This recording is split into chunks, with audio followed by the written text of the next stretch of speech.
ladies and gents? Welcome to episode 32 of It's All Geek to Me, the pop culture chat show where three friends with varying degrees of nerd knowledge get together each week to have a chat about all things geek. My name is Rich Gittins, and joining me this week and every week, it's my buddy Chris Lumb. Come on out, Lummy. Hello. Hello, how are you? Are you all right? I'm all right. How are you? I'm all right, thank you very much. We're two this week, aren't we? We are two. We're not Compadre is not here. We're sending you lots of love tonight, Webby. Just a big dollop of warm, gooey, salty, sticky love. He's got a big Lego project on the go. He has. We've been ditched for Hogwarts. That's basically Lego Hogwarts. And what's the other one he wanted? The Seinfeld one. That was the one he was wanting to get. And the Daily Bugle, he wants them all, does that lad? So if you're watching, if you want to donate... He's basically on strike. He's on strike until Lego start paying up. Yeah, come on, Lego. With some big sets for Webby. Sets, ladies and gentlemen. We're taking donations to send him some Lego sets. Yeah, we should have like a GoFundMe or a Patreon or something. Just dedicated. Probably, do you know what? The stupid thing is, nowadays you'd probably get funded. If you just put, I want this Lego set, you'd end up with loads of money and just be able to buy them. We're just a little bit too modest to do that sort of thing, aren't we? It's just, hey, Martin, welcome to the show, buddy. How are you doing this week? So, Lummy, what's been going on this week? Have you had many gigs? We've had gigs, but I'll tell you what, they are struggling at the moment. Numbers are up and down all over the place. So, it's a bit crazy at the moment. Some people are coming back to watch shows. Other people are just going, I'll leave it for now. So, thinking it's a bit of a combination: holidays, holiday time, summer, and COVID and all that still. So, I think September, hopefully, audiences will be back and coming to watch things more. So, do you know, I was thinking this myself because I've got to go and start rehearsals next week. I finally got a job. I'm so excited. I'm so excited about being able to just step back into that rehearsal room with people that I worked with probably the most over the last 20 years, and like people who have become like family, but also people who I haven't really spoken to for nearly 2 years now, because not that there's no kind of thought there or anything, it just feels like everybody's had their head down, survival mode. And I kind of feel like actually it's only as we come out of the pandemic and start approaching some kind of normality are we going to truly realize the impact the pandemic has had on everybody's mental health. You know, and suddenly you're faced with things that you used to be able to do, and suddenly you're maybe shying away from them a little bit and things like that. So so as excited as I am about starting it, I'm kind of nervous, and I'm just wondering whether that's the same with some audiences. In theory, they really want to be back in a room watching live comedy and theatre and enjoying, being with other people. But actually, after a year and a half, it's a little bit overwhelming, maybe. Yeah, it's interesting. It's going to be a strange one. But what's your production you're doing anyway? I'm going to be doing The Magic Flute. It's the show that I did. I'm a puppeteer in it, and it's the show that I did. The last show I performed in before the pandemic. So it's great. It's a really beautiful show. It's like 4 hours long, and it's a lot of fun. Here's a question for you. In your theatrical knowledge, do you get paid more if the show's longer? No. So, if it's a 2 hour play, you don't get. No, it doesn't work that way. 4 hours, you get double pay. No. Obviously, if a show goes over a certain time, then there's things like they need to make sure that they get you home because all the public transport's closed and things like that. Right. But no, the only overtime really the only extras kind of you get in theatre and overtime are. If they go over a rehearsal schedule, so they send you a schedule the week in advance, and then if they need you in on an extra day because you maybe haven't got as far, or they want to change something, or whatever then they need to pay you overtime. Or if your rehearsal goes over a certain amount of time, they need to pay you overtime. Or if you're doing sort of special skills like stage fighting or acrobatics or nudity as well. Or selling ice creams. Selling ice creams, get extra money for selling ice creams. I went back to the cinema for the first time since lockdown #1 Thursday. How was it, Martin? I was going to say, because I don't think you've seen it yet, have you, Lummy? No. Is it good, Martin? Let us know. How was it? I'm desperate to see it. I nearly rented it, but I was like, 20 quid's a bit steep to watch at home, really, isn't it? It's I've still got my vouchers. Where are they? Still got my cinema vouchers. Could be the time. I mean, how many goes at going to the cinema have you got? Look how dusty that is. Can you see? how many films can you get to see with your stash? Well, I've got £15 on both of these, so nice. So what's that? I'm going to show you back. I'm going to show you back. Good. 3 films. How much is it to go to cinema nowadays? 1.5 films if you take Terry with you. Yeah. And we can have a bit of dinner as well. Oh, where's that for? Ooh. It's for all the places that are now shut. I saw Zizi on there. Zizi's the one where a guy stood up in the one of the Strand in London and chopped his own penis off. What? In the restaurant, yeah, a few years ago. Some Polish guy. He stood up in the. I've heard a customer complaints, but yeah, exactly. Just off with his little sausage in the middle of Zizi's. I don't understand. I know. It put the fact that I went there with a mate once, and the waitress dropped a tray of stuff as she was cleaning up, and a little bit of food went on my friend's jacket, and he murdered her. He complained, and he was like, he had a real stink about it, a real complaint about it, and yeah, she. I kind of think if you were there in that restaurant when the guy chopped his own penis off, there's probably a little bit more to complain about, really. Yeah, especially if it went in your soup. Waiter, that's a penis in my soup. Martin, here we go. What was fun if you're a fan of DC, Harley was better in first, but this one went more into other characters and Stallone as King Shark. Yeah. Forward to that. Yeah. That sounds cool. So welcome everybody to the show tonight. Feel free to leave a comment down below. Come and join us. We're all about creating a community and kind of increasing our nerd knowledge, I think. Our collective nerd knowledge. I think it's we often find that our viewers and our friends of the show tend to have a bigger knowledge than we do in certain sectors of the geek. It's true. Yeah, we don't know everything, do you? We don't know everything at all. Lummy, what's going on in the news this week? Is there anything that you've seen? Anything that we need to get excited about? A little bit of news. Well, there've been on Twitter. There's been some SpiderMan images showing up. So I grabbed a few of these. So nice. I just put a few up. So let me get rid of banners so we can see them. There we go. So yeah, there's all this. So this is Spider-Man No Way Home, but it's got Doctor Strange in it, obviously, as well. So there's all these weird outfits. Look at that Spider-Man outfit there. Wow. So this is the Spider-Man one's meant to be the one with all the dimensional stuff, as you can see there.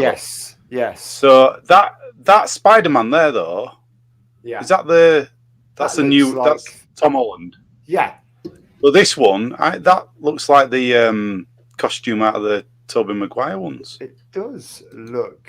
You know what I mean? The detailing on the webbing on the shoulders and the chest. I might be wrong. Maybe somebody knows. It does. Yeah. But then you got that look with all the dimension things. I think this is going to be cool. It's going to be really good. I was disappointed with the second one. I have to say, I loved the first one, and I was so excited about getting the second one, and that I bought it so that I could watch it. So I missed it in the cinema, and didn't like it. I like Spider-Man, though. I'm a bit biased when it comes to Spider-Man. I like them all, so I'm like, there's been bits where you think, God, but it's still all right. But speaking of Marvel, or Doctor Strange, Multiverse of Madness, you know what I'm like with film scores. Danny Elfman's doing the score for it, and he put a picture up on Twitter of this. So Sam Raimi, who directed it, who did the Spider-Man, Tobey Maguire films. But look in the background. What is that? Yellow Brick Road from Wizard of Oz. Right, okay. I did think that, but I was like, what the hell? Yeah, and it's like, why is that there? So people were saying, why is the Yellow Brick Road there? Weird. So is Doctor Strange going to go into the Wizard of Oz in Multiverse of Madness? Weird. Unless one of them's working on something to do with the Wizard of Oz film, and they've just kind of happened to meet up on the set, or I don't know. Bit odd, isn't it? I mean, that's a bit confusing, isn't it? Yeah, it is when you see it. Oh, we got Gemma. Hello, Gemma. You all right? Hey, Gemma. How you doing? What's happened to that comment? Can you see that? I can see it. Love the comics. All the movies are rubbish. what's on my screen? I don't know why that's going. You'll have to read it. It's probably because it's a criticism of SpiderMan, and your computer's just gone, no. Oh, thanks for coming in, Gem. Nice to see you. Love the comics. She loves the comics, but all the movies were... We'll have to have a chat about that, Gem. That's quite a controversial thing to say. Isn't it, that? Don't know about that. They want rubbish. The darkness of the Tobey Maguire ones at first. I thought they were more true to the comics. I thought they were really dark, but I love the recent ones. They're brilliant. We'll have to all disagree on that. But more soundtrack news though. Finally, I've banged on about this for weeks and weeks and weeks. But Friday, Ghostbusters 2 score's out. Finally, been waiting for this score for don't know how long, and finally it's coming out. 20 years, 30 years. Since the film came out, That's 30 years. It's a long time. So they never brought it out. So yeah, so Friday you can get it on digital download, MP3 off of Amazon, or you can get a CD version of it as well if you want. So I'll be downloading that on Friday. I'll be getting all of them: the CD, the vinyl, and I'll be getting the composer as well from his house just smug it to sign it. Oh, Lummy, your love for Ghostbusters. What is your favourite soundtrack, do you think, of all time? We know that you've got to love a soundtrack. You've got a whole radio show dedicated to movie soundtracks. What is your favourite soundtrack of all time? Right. Okay. Hang on. It's got to be Empire Strikes Back. It's got to be. Okay. Right. The reason is it's got all the new themes in it. Basically, you've got Imperial March in there for a start. Whenever anybody plays that, like, oh yeah, you've got all the, it's great. You've got Han Solo and Princess Leia's theme in there as well. You've got Yoda's theme. You've got all this stuff that it's just great. But I do like, Indiana Jones as well for me. The music in them, it's too difficult. Indiana Jones is amazing. Is it a case that you have like a different soundtrack for different occasions? So like, get up in the morning, I might put a bit of Indiana Jones on because it's sort of like really sort of like I'm gonna go about my day today. But it comes to the night time, a little bit of. I've got to say, I don't really play them throughout the day. I don't really know. All right, here we go. Brushing your teeth. Your life is one giant soundtrack, and like you've just got a different soundtrack for different things that you do all the time. Like right now, I imagine you having a soundtrack going around in your head.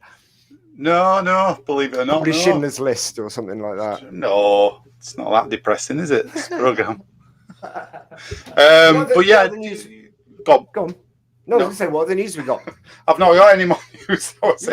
Well, we do have some because we know some. that the trailer for Stranger Things has dropped.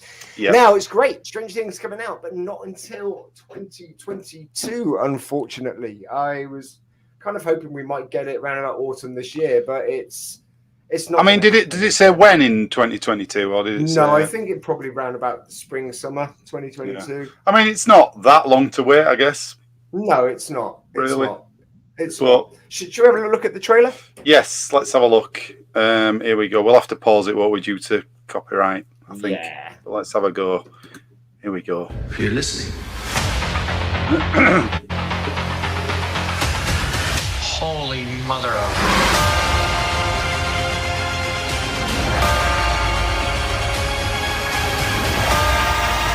Something is coming. I better just pause it a sec. What the Ghostbusters thing is that from a previous season, or is all this is from previous seasons? Yeah. Right. Okay. So there's I was wondering then whether there was going to be. Yeah, there were Halloween episodes, one in the old dressed up as Ghostbusters. Yeah. Of course. Yeah. It is almost here.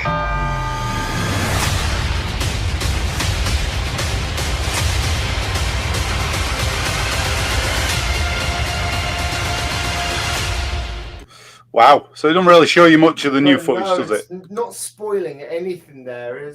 There's kind of no giveaways there at all. Just the fact that it's not coming out till 2022. It's more like, hey, there's 3 seasons on Netflix. Watch them, and we'll see you in 2022, guys. Yeah. Not a huge amount to give away. Where did they leave us at Stranger Things? What happened? Oh, the last one was the one with we lost Hopper, didn't we? Yeah, he was in a Russian. What do you call him? A gulag? Is that right? Yeah. Well, maybe not, but let's call it a gulag. It sounds fun. Is it called a gulag? It doesn't sound fun. No, it doesn't sound fun. Let's just hang on. We got Martin. That's some quite one, but not sure about blue thing in the middle. Maybe a plot. Maybe so. Yeah. Oh yeah, the SpiderMan. Yeah. SpiderMan image, and then Gemma said Star Trek, not Star Wars. Well, you like Star Trek more than Star Wars, Gemma? Is that what you're saying? I mean, this is fighting talk, Gemma. I mean, you do know Lummy, right? I don't know what she's trying to do here. I don't know why she's trying to rile us up. Have we mentioned Star Trek or Star Wars yet? No, not yet. No, not tonight. No. Fantastic. Empire Strikes Back, I did, yeah. Of course. Martin, what's this? My favourite themes is a toss-up between The Mission, Last Samurai, Queen of the Damned, or Bill and Ted 2. Wow. It's a bit of a selection. I had Bill and Ted's Bogus Journey. That was a great soundtrack. Yeah, it was the Primus and all that sort of. Yeah, brilliant. Yeah. Was that was that God Gave Rock and Roll to you on that one? Yeah. Kiss, in it? Is it Kiss? Yeah. It was cool. Brilliant. A really good soundtrack. All right, nice one. That was a good time for soundtracks. Last Samurai, was that Hans Zimmer? Can't remember. Maybe. I don't know. But Stranger Things, yes. Hopper was on his own the last time, only in his cell. So he'll be back in it. Did we actually see that as confirmed as Hopper, or was it like a vague outline? I can't remember. I thought it was. I don't think we saw that it was him. I think it was one of those things going, this might be Hopper. No, you know it's him, don't you? Because he went through the portal and then he's there. And like, we're him. Well, no, we just saw him get exploded, didn't we? Yeah. I can't remember. I'll have to watch it again. It's been so long since I watched that last series. I don't know. Gemma said Queen of the Damned. She loves a bit of Queen of the Damned. Nice. We've also got another trailer. Actually, it doesn't really show, again, an awful lot of storyline to it, but it gives an indication of where they're sort of heading towards for Cobra Kai. Should we go for it? Should we put it on? Let's go for it. Yeah, Cobra Kai. Fasten your gi. Tie your belt. Karate is coming to the world's biggest stage, where legends are born. Welcome back to the All Valley Karate Tournament.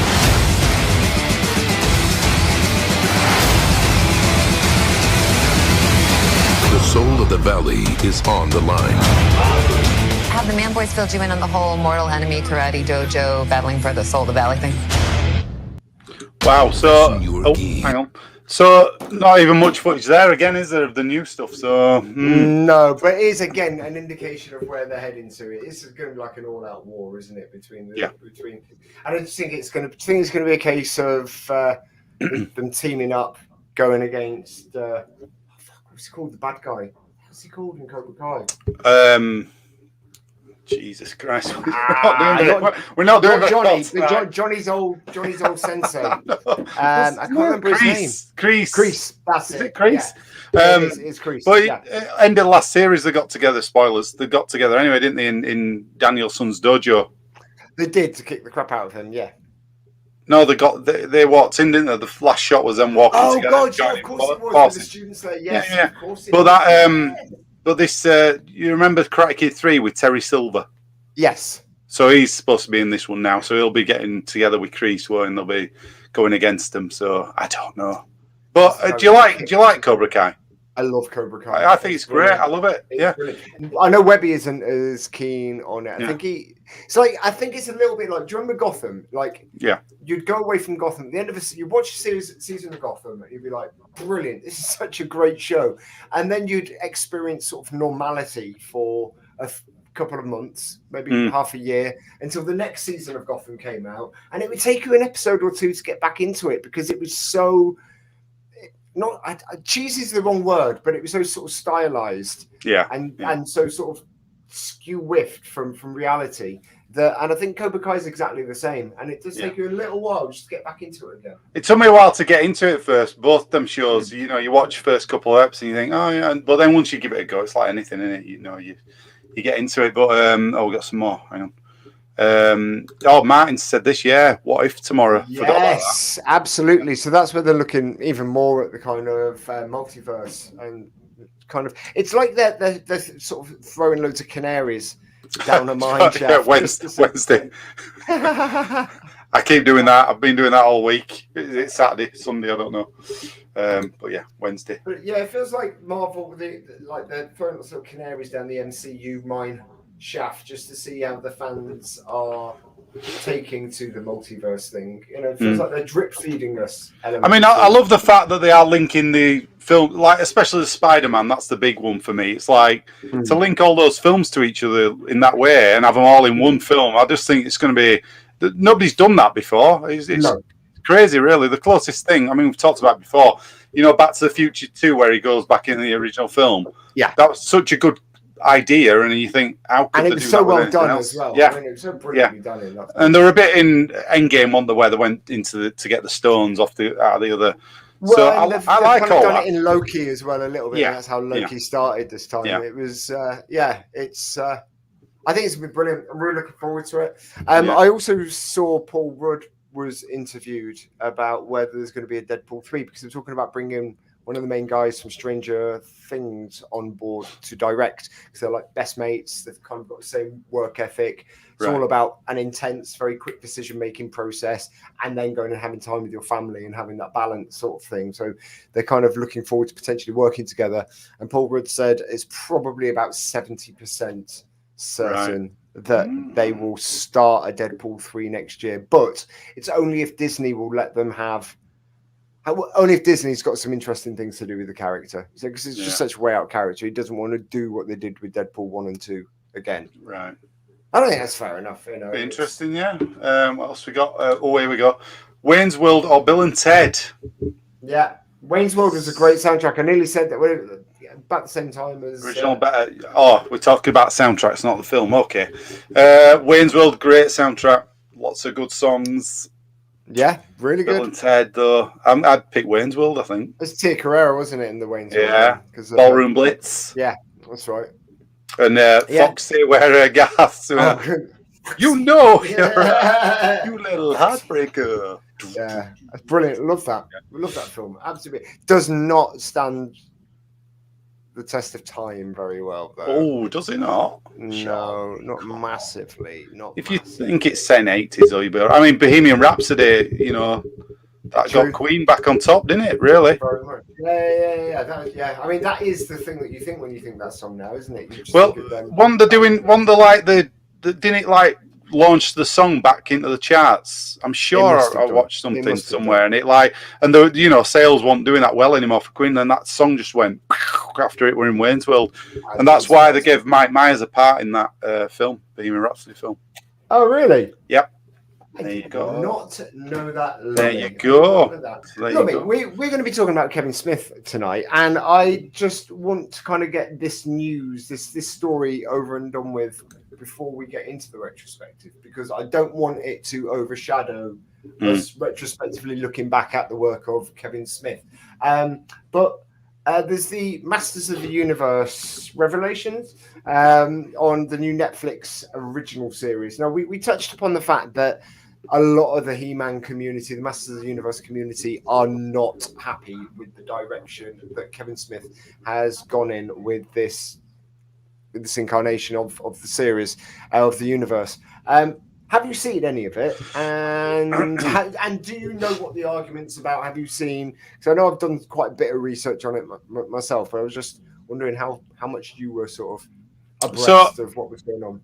I've only watched one episode of it, and the controversy, I guess, is that Kevin Smith said that it wasn't a show. But loads of people were saying, it looks like it's a Teela-centric show. They were saying, it's just about Teela, this show, not about He-Man. And then Kevin Smith said, well, it's about Masters of the Universe. It's not called He-Man, it's called Masters of the Universe. It's about them all. And he said, it's not a Teela-centric show. He-Man, Skeletor in there battling against each other. And a lot of these, fans, were going crackers about it all. Yeah, so it goes back about 9 months ago. Somebody asked him on Twitter whether it's true that Prince Adam steps aside and allows Teela to be the main character. And Kevin Smith, and I think this is where he made his mistake.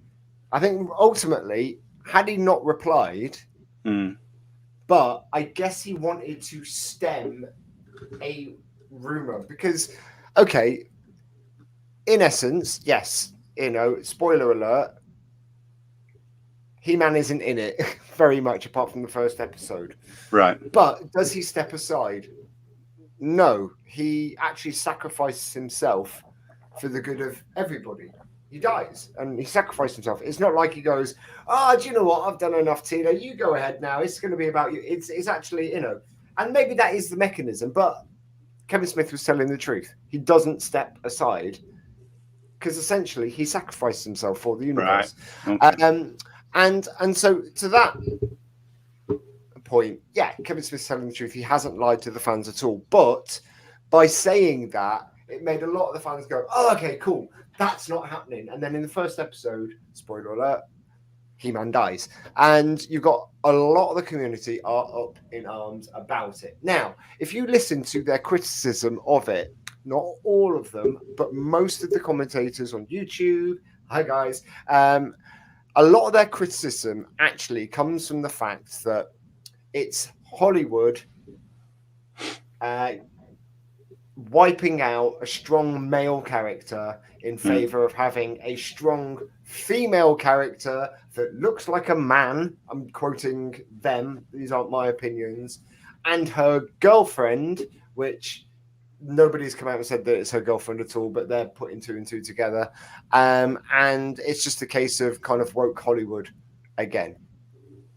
But actually, I haven't got that at all from watching it. And I think it's quite important when you hear people, I think it's important to listen to every side of the story. I think there's three sides to every argument. There's both versions, and then there's the truth in the middle somewhere. I think everybody sort of elaborates a little bit on their viewpoint. And I think what's happened here is if you listen to the language of the people who are criticizing Kevin Smith for this, there is a little bit of an agenda with some of them. It's the language they use when they talk about a manly-looking female character, who's really big and strong and bigger than Prince Adam. Well, she is actually about the same size as Prince Adam, but when Prince Adam transforms to He-Man, he becomes like twice the size. He becomes huge. He becomes much bigger, particularly in this version. And to that extent, he is massively bigger than Teela. He is huge. And I just think it's that they're cherry picking their arguments in order to basically they're butthurt that He-Man isn't in it that much. But it is Masters of the Universe. It isn't just He-Man. It's not called He-Man and the Masters of the Universe, this version. He-Man has changed over times as well. There's characters that have been introduced and taken away in different versions of He-Man. I just feels to me like it's a little bit of a witch hunt. It's strange, isn't it? Because I know we talk about stuff we love and that on this show and what we geek out about and things like that. But there's this point in the way you think, how far do these people go about this stuff? Because you've got people going ranting and raving and crying about it, and you think, what about the old series? If you loved that so much, you still got it. I don't quite get this thing of you can't do anything with it. I mean, we talk about the Ghostbusters thing all the time on here because it's a really good point. That Ghostbusters film. It wasn't made for you. Well, no, it wasn't. It wasn't made as a continuation of those other ones that that a lot of people liked as a kid and grew up watching and still watch. So you kind of, once you watch it and go, all right, that's not for me, really. Fair enough. You put it to one side, don't you? You don't go, but this is, unless you're talking about it in a discussion, you want to kind of, why, explaining why you don't like it, that's fair enough. But to get so heated up about these things and go after people on Twitter and, it's a bloody cesspool, isn't it, sometimes on these things. You think, calm the fuck down, all you. It really is that. It's like, what are you trying to get out of it? Because he's not going to, this is what makes me laugh as well, he's not going to go back and, they're not going to go back and redo it because... they've all said, oh, it's a Teela-centric show, and it's very odd. It's very odd. I think the other thing is he's ended up doing a Q&A because he's got the Smodcast network. It's he was one of the first people to put together a network of podcasts with people from his community covering a range of different subjects. And he did a Q&A with one of the guys from the show, and this came up, and they spent a while discussing it, obviously. And in that, he said that he was really worried when he saw all this stuff on Twitter. I mean, his Twitter feed became sort of alive with sort of quite hateful abuse, and he could see Rotten Tomatoes was like rating at like 18% or something ridiculous, and he kind of. I think Netflix got in touch with him, or he got in touch with Netflix, and he was like, "I'm so sorry, guys. I mean, oh my god, And he was like sort of really gutted about what was happening, and felt like he needed to apologize to them. And he said on his Q&A, and Netflix were like, "Do you think we really care about what Rotten Tomatoes have got to say?" No, not at all. Do you realize what a small percentage they represent, and do you realize what a small percentage the He-Man Masters of the Universe community represents? We're going to have a load of new people coming in to watch this as well. And apparently a lot of them are using it so that Kevin Smith was throwing Netflix under the bus a little bit there, and that now Netflix are cancelled. And it's just, it's incredible how... Yeah. I don't know. Yeah, it's just... We've got Martin's China. Prime example is India. Master Universe was fun even without He-Man. It just surprised me it wasn't the central character. Yeah, I mean, it comes back to that thing. I mean, Kevin Smith did say it's called Masters of the Universe, not He-Man. The old cartoon that was called He-Man and the Master of the Universe, wasn't it? Yeah, exactly. But I know what you're saying. It's just, I don't know how, people can have an intelligent conversation about this stuff, can't they, without going crazy, and you just see people like jumping on it and going absolutely nuts, and I don't quite get that. I think the other thing is because YouTube exists, you have a lot of YouTubers, monetized accounts who are obviously wanting to get clicks, obviously wanting to get as many views as possible, and it's like in the newspapers, there's never a short news day. They'll always find some story to talk about. And I guess if you can put together 5 different videos all about this story, all about 8 to 15 minutes long, where you're going to get your advertising revenue in, then you're getting a load more. You're getting a load more hits, a load more money, and you're paying your bills. So there's a bit of a machine that's kind of happening here, and it's just which side you fall of that YouTube machine, because it's the majority of it has been unfavorable, on YouTube with the GEEK accounts and things like that.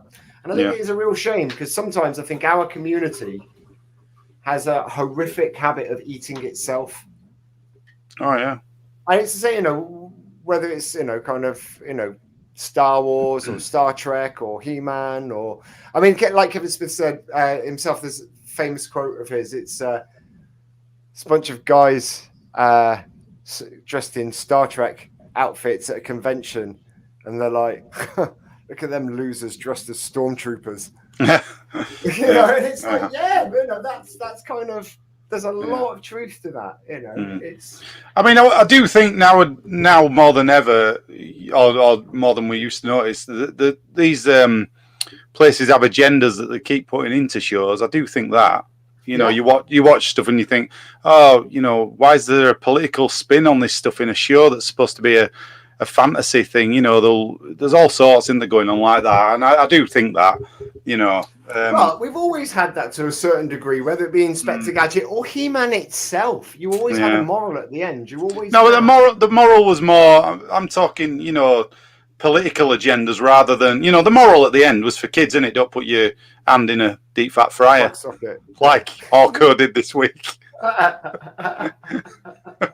He-Man, I burnt my face off. That's right, kids. Don't use an open flame near your face. And then they'd all laugh. But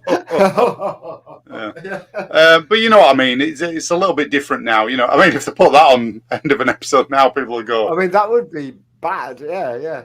People would go, oh, interesting. But you know what I mean? It's, people do have agendas to push, and politics is in everything at the moment for some bizarre reason. It's funny because I was watching a documentary with a professor and his colleague in the UK who have been sending out loads of freedom of information requests to the US Department of Defense to find out how far their interference has gone into Hollywood films. And it's a lot, basically. A lot, whether it be in a torture scene with an FBI agent, they'll be like, no, can you maybe not do that with an FBI agent? Like, so the FBI will get involved and say, actually, can you do that with this department instead? Yeah. So it doesn't paint us in this bad light. And in lots of different films where they will come along and, just suggest quite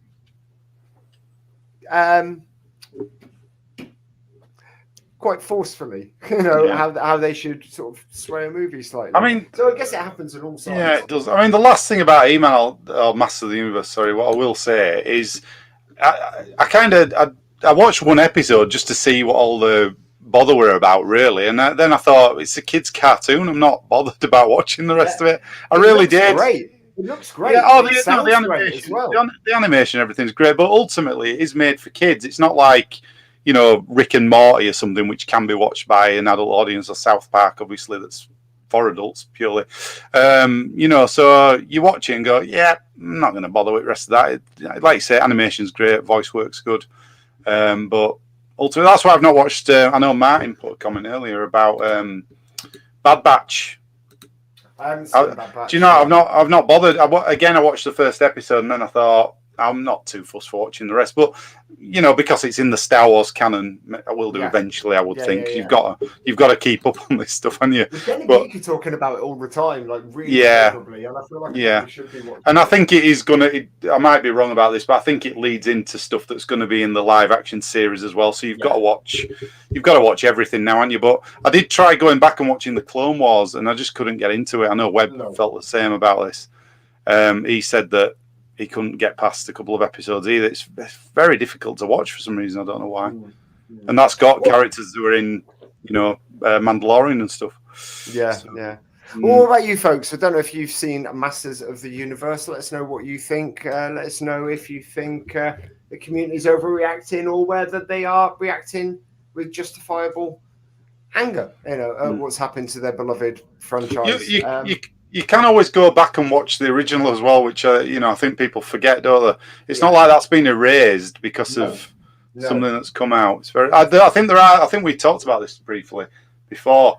There seem to be these people, or I think I messaged you about it, where they seem to want to be like a completist. And what I mean by that is, if something in that brand tarnishes it a little bit, they can't enjoy it all. Indiana Jones, Crystal Skull, regarded of CGI and a poor relation of the others, but people seem to go crazy about it. You're like, at the end of the day, it is a film. See, this is the way. See, now I know you and I and Webby. I mean, we had that infamous show where we did a retrospective on Solo, a Star Wars movie. Oh yeah, and you guys came down heavily on that film, and I was like, I'm just seeing this as a standalone, fun adventure film, and for that reason, I'm not connecting it to the others. I'm going, okay, it's Han Solo as a younger guy. Is this guy a good performer? Yeah, he's a great. He's not Han Solo, but we're not going to have Harrison Ford playing a young. And I'm just like, I get it, and I do understand. Do you know what? Looking at it as a canon. Yes, of course. I can answer all this, right? Do you know what the problem is? They've waited so long to make some of this stuff. You've had that film in your head for 20 odd years, 30 years of what you think should have happened, and then when they do it, you go, "That's not what I had in my head." Yeah, I think that's a really good point. You can't please anybody nowadays, can you? Really, with this stuff? I think that's a really good point. I mean, if you look at something like Game of Thrones, for example, everybody was like, "What's it?" And even Lost as well. That was like what, 8 seasons, 10 seasons, or 6 seasons, something. Yeah. Where we were like, "What is going to be the end of this? It's going to be this. It's going to be," and then suddenly when they dish out something that isn't. Do you know what I think? For you, do you know what I think? To expectations. Yeah. Have I ever told you about this idea? Right. What they should do. This is a new idea for any film, studios out there. Basically, right. So you're making a film. Name a film that's coming out. Anything. Ghostbusters 3. Ghostbusters 3, right. So Ghostbusters 3. It's going to come out. Fans will be happy. Fans won't be as well. There'll be some people who go, I can't believe it, as there always is with these things. But what they should do, so Sony Pictures should get all the footage that Jason Reitman has filmed, right? Bring it all out. You buy your film, but you get all the footage. You get his version. You get all the footage on a download site. You can download every take, everything they had, every and you can edit your own film. Make your own version of it. Brilliant. Put it out on the community, and then people can download your version.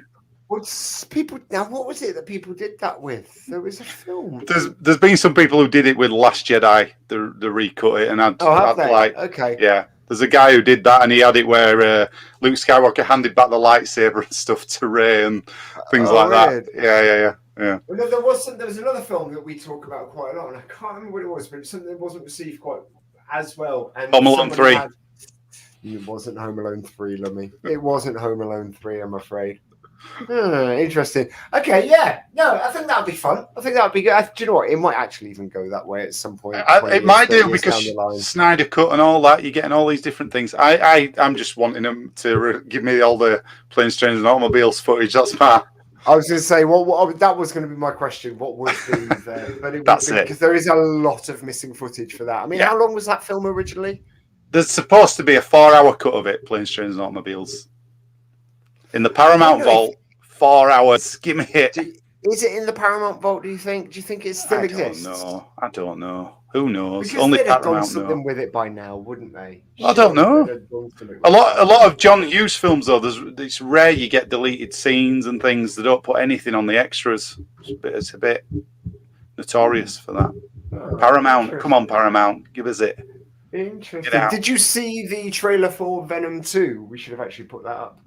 Yes, I did. Yeah, okay. I'm not a massive Venom fan. I'm really. Oh, really? I loved the first film. I thought it was really interesting. I wasn't massively familiar with the Venom character as such, and I just thought they introduced it to a Venom novice really, really well. Right. And actually made it. And are they going to link that to SpiderMan then?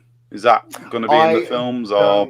No, I don't know. They might. They've got to at some point, haven't they? If they're going to go with the multiverse, they might as well go balls deep with it. We've got Matt in. I think it's because I grew up with the likes of He-Man and Thundercats. I know they didn't live up to them, but they shouldn't. He-Man was a different time in my life. Probably different. No binge watching. Different experience watching them. Yeah, I agree. Yeah, absolutely. I think that's a really fair point. That I think it's also when people play with your nostalgia as well. I don't get why you put Snake Eyes. Is it? That's a Nicolas Cage film, Snake Eyes. Oh, a film that's coming out? No, it's an old film, isn't it? Snake Eyes. Yeah. Yeah, weird. Okay, well, we may as well get into. Unless you've got any other comments or anything that you want to talk about before we get into the retrospective. Anything? No, I think we've cleared the air. And Jones, yes, it was. It wasn't awkward or anything. It was. I tell you what, actually, I'd like to say that I have a shower before doing the show each week, so I'm going to wake myself up a little bit. Yeah, and a little sleep. Tell me. I had a nap. I had a half an hour nap, right? And refreshes you. I refreshed me, and then I thought I'm going to have a shower, and I'm going to some tea tree and mint shower gel. Oh, yeah. Oh, a little bit old school. That's gonna freshen me up. So in my hand, bit of Mr. Miyagi like that, and it went in my eye. And oh my god, it was stinging so bad. It was awful, Lummy. There was a little moment when I was like, Lummy, you're gonna have to do the show by yourself. I was like, oh god, that'd have been awkward. It's really fresh and burning, but it's clean. I wonder if you could come on and talk with nobody watching at all. You know what I mean? Just come on and go, what would you say? Hello, here's the news. SpiderMan looks good. No comments. Just talk. I think you can probably get away with it. Argue with yourself. I have seen there are some streamers who literally that is what they do, you know, and the first sort of 30, 40 videos of that, and then they have a lot of comments, though, don't they? They have a lot of comments on them. It's not always. There was a guy I was watching the other day who didn't have. Oh, Lummy, actually, there is another news story, and it's an old news story, and we don't know if you've seen this, folks, but we are not condoning harassment of an ex at all, but. This is a spectacular practical joke. You ready, Lummy? Yep. Can's mother has been forced to block dozens of calls after her ex-partner allegedly took her phone number and plastered it on poles here around the CBD, telling people to call up and impersonate Chewbacca for a chance to win $100. This would be the most childish breakup I've ever had. Like, all he had to do was be mature and go, I don't love you anymore, I want to move on. The calls have been waking her and her 3 young children up at odd hours in the evening, and they're yet to stop.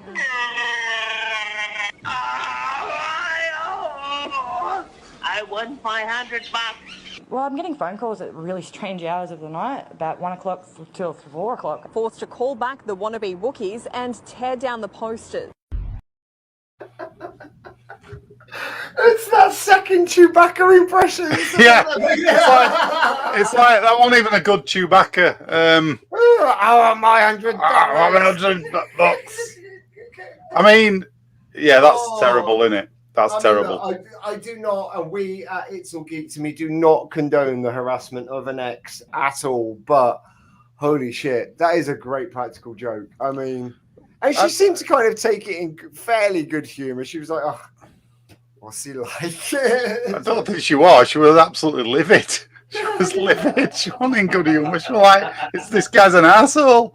He's an asshole, but Christ, that is a hell of a way to get back at someone. It's because it's like it's nothing like it's not evil. It's not like sinister, but it's just like, dude, grow the fuck up. I feel like we should ring some place, you know, like shitty prank shows where they ring people up like that. I feel like we should do one now, and we're going to do that right now, guys. Ring some poor bastard who's doing a 12-hour shift and go. Look like, it was like the guy who was at Chris Moyle show used to have the guy who sounded like Shaggy. He used to phone up and do like Fortnum and Mason and places like that, and just do like a rap about all the things he wanted to buy from Fortnum and Mason. It's brilliant. Yeah. It's really good. Like, no, we don't sell saws. Martin's going to ring in.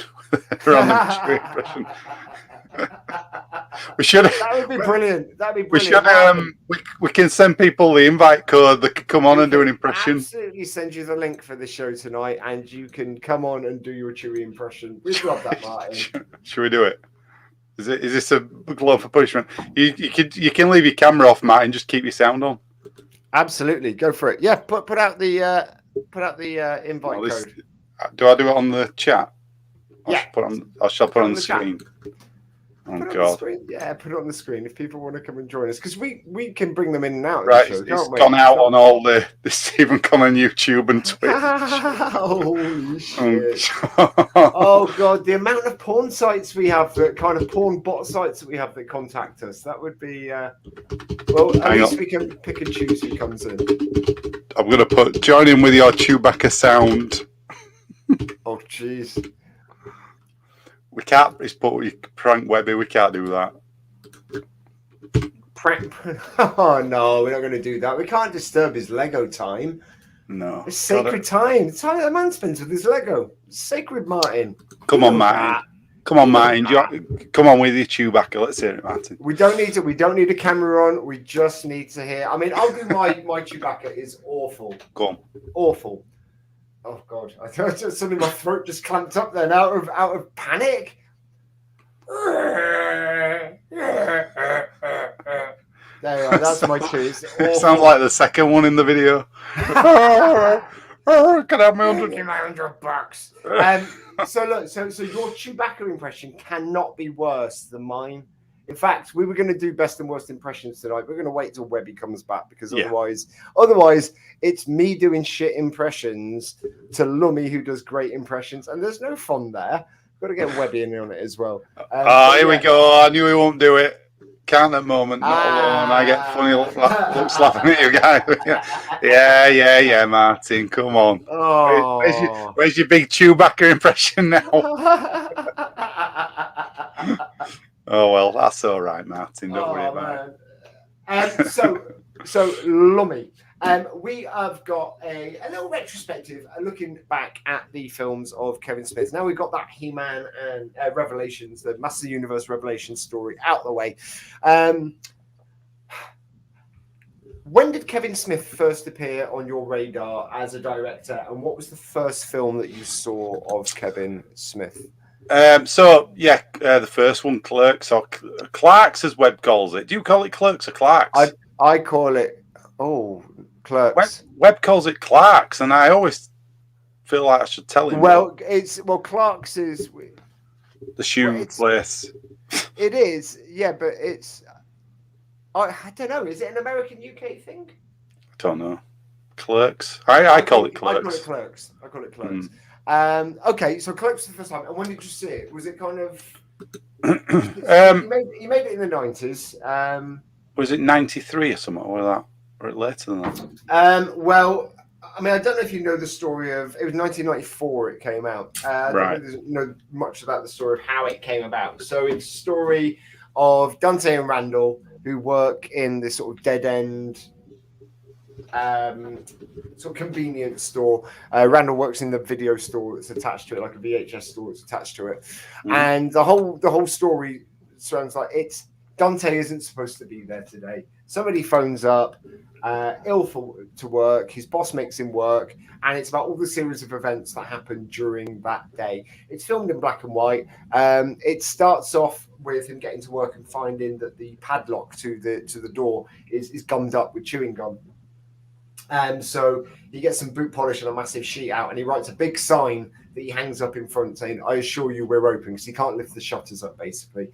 But the reason that's a device that they put in the film, because he made the film. He basically made that film. He got a credit card and made that film. He went off to film school, came back with his friend Scott Mosier. Quit film school, didn't he, to make it? He did, yeah. And he met this guy called Scott Mosier while he was there. He was a producer, a Canadian guy who's brilliant. He's on loads of cool films.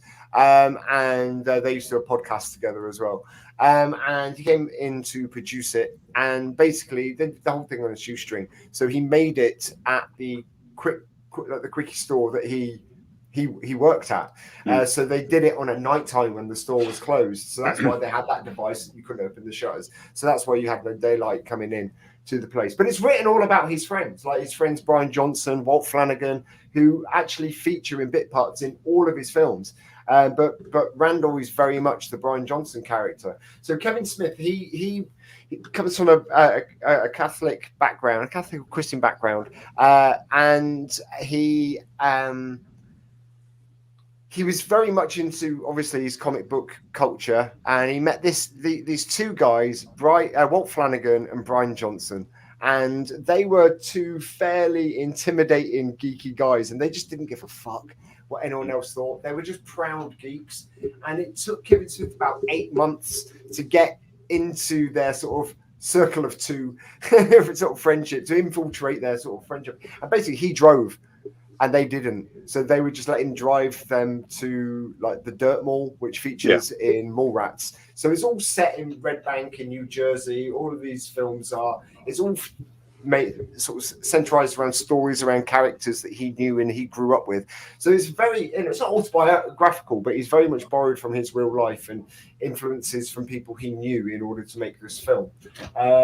And it's a brilliant film. I don't know, you made a feature film on a budget. You did Bushman and Piddle Down Dale.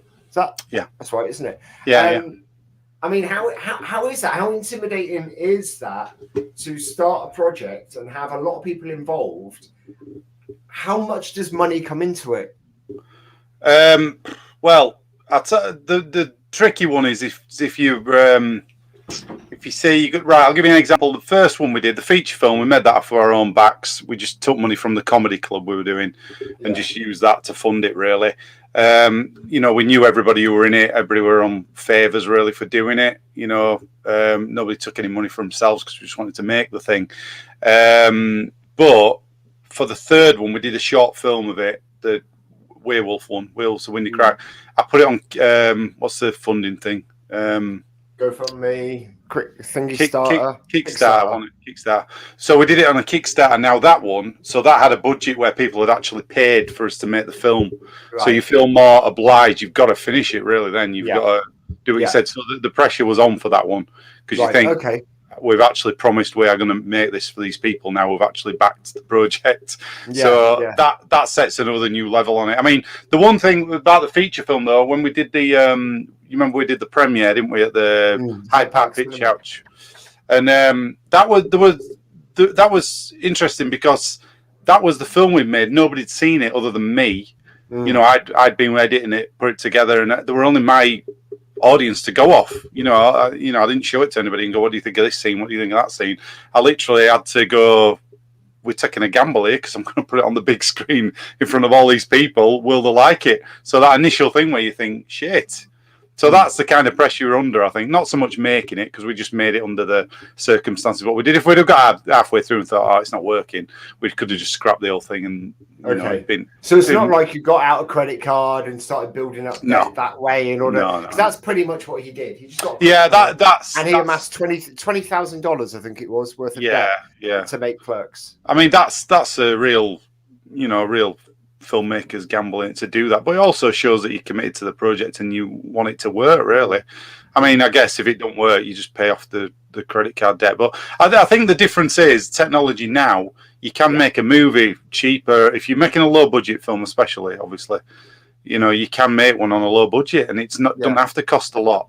I mean, and if you get people who as well who do various things, within the film industry, somebody to grade it. Good sound person, I mean, because like my phone is like iPhone 8 Plus.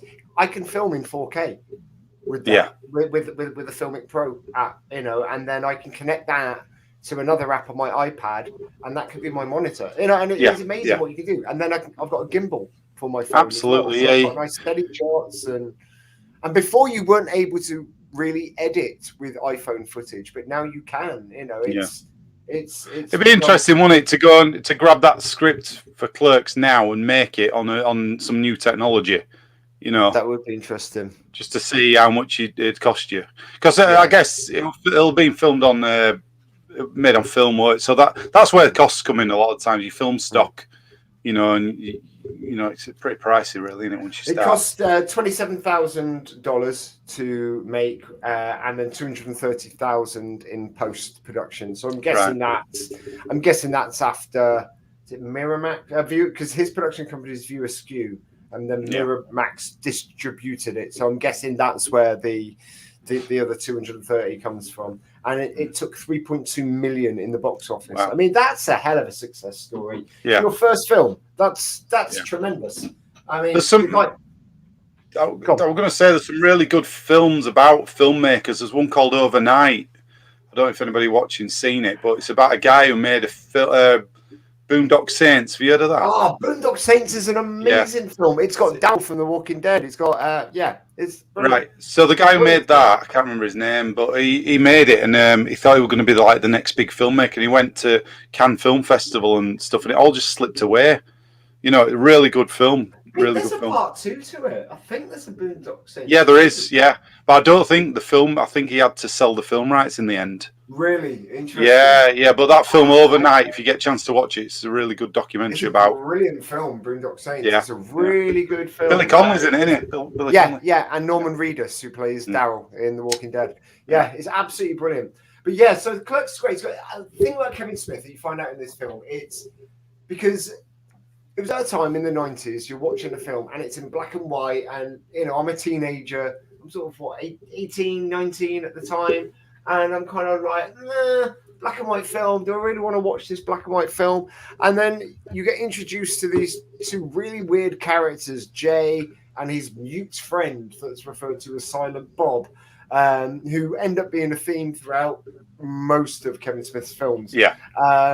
Silent Bob played by Kevin Smith himself. And Jay is played by his childhood friend, Jason Mewes, who brings all of that dialogue to himself. Again, that character is based on Jason Mewes. That is what Jason Mewes is like in real life. You know, there's not a hell of a lot of acting going on there, or there wasn't at the time. And he was this kid, this 15-year-old kid that he convinced Walt Flanagan and Brian Johnson to tag along with them.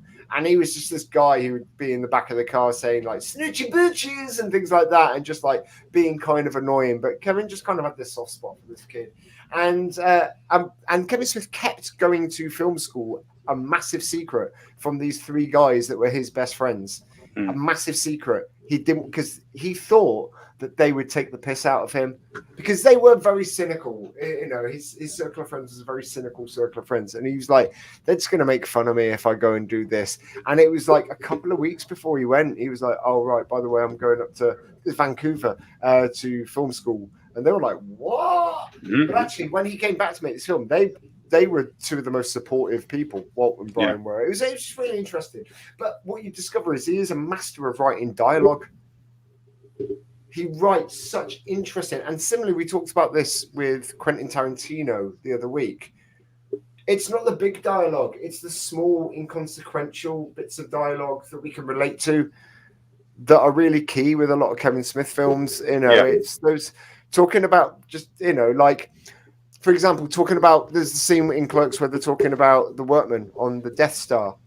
Yeah. You know, and it's like, well, you know, yeah, okay, it's great. They blew up the Death Star, but what about my mate's a contractor, and he was doing a job, and it happened to be on this mafia guy's house, and he didn't realize it. Hit happened. My mate gets killed. I mean, how's that fair? That's not my mate's fault. Do you know how many contractors would have been on that Death Star? Most of them self-employed, most of them independent. You know, and it's just really good dialogue. You know, it's also got the bit where he's talking to his girlfriend, and this guy leaves the shop, and she goes, "Oh, see you later, Snowball." And he's like, "Snowball? What? Why'd you call him Snowball?" And she's like, "Oh, it's a name my friend came up with. Basically, when you suck him off, he likes to have it kissed back into his mouth." And he's like, "That's disgusting. What, your friend did that with him?" And she's like, No, she didn't. I did." What? Wait, no, you said you slept with four other people. You didn't mention that guy. She's like, yeah, slept with 4 other people. But, you know, sometimes you get together with someone, you want to make out a little bit, you know, and sometimes I go down on a guy. It's like, wait, how many guys have you gone down on? 30, 36, including me. 37. You know, it's just this really good bit of dialogue. It's really clever and smart, but dirty as well. I think, it's a brilliant film, a really good film. Yeah, cool. Okay, so what's next? Is Mallrats was the next film. Well, there we go. So, yeah, definitely. So this is obviously, you've got a lot of comic book stuff in this one, haven't you? You've got the great. It didn't do very well though, did it? This one, apparently. No, it didn't do very well, and it is a bit of a shame when you look at the cast as well that they've got in Mallrats. I mean, again, the budget shot up in this. So, okay, Mallrats came out in 1995, so it was just a year later. So, actually, you know, because he'd made Clerks a few years before, it then got released in '94. He'd been making Mallrats with View Askew and Miramax. Gramercy actually. And it was a 6.1 million budget, and it only took 2 million at the box office. Wow. That's. But again, it follows these. You got these 2 guys, Jane, Silent Bob, who become a bigger thing. You've got Jason Lee in it. You've got Ethan. Who played Randy in My Name Is Earl with Jason Lee. It's the guy who's staring at the magic eye puzzle. Yeah, I know what you mean. What's his name? Is Affleck in this? I haven't seen it for ages. Ben Affleck's in this. Yeah, he plays the guy who is the manager of the fashionable male store, right? Who ends up taking Shannon Doherty, who's in it, off Jason Lee, off the Brody character, and wants to screw her in an uncomfortable place. The back of a Volkswagen. It's brilliant, you know. But again, you've got the guy who played Dante in it. He's one of the contestants in the game show at the end, Gil. So basically this follows a guy who you've got thingy in it, Merle from The Walking Dead as well, Michael Rooker. He's in it. He plays the girlfriend's father. It's just a brilliant comedy, you know. Jason Lee masterpiece performance. Yep. He's absolutely brilliant. He's hilarious in it. And it's a really good comic book mall sort of film. It's just fun. It's really slapsticky. It's great. You know, it's one of my favorites actually of all of Kevin Smith's films. Mm-hmm. I need to watch it again. You know, this one I've seen it, but it's the chocolate pretzel thing in it. That's right, stink palming. Yeah, that's right. Yeah, that scene is disgusting. That is a close up shot that has really turned my stomach every time I watch it. Because it's the bits of nut that you get on the chocolate when he rubs the pretzel on his palm. It's disgusting.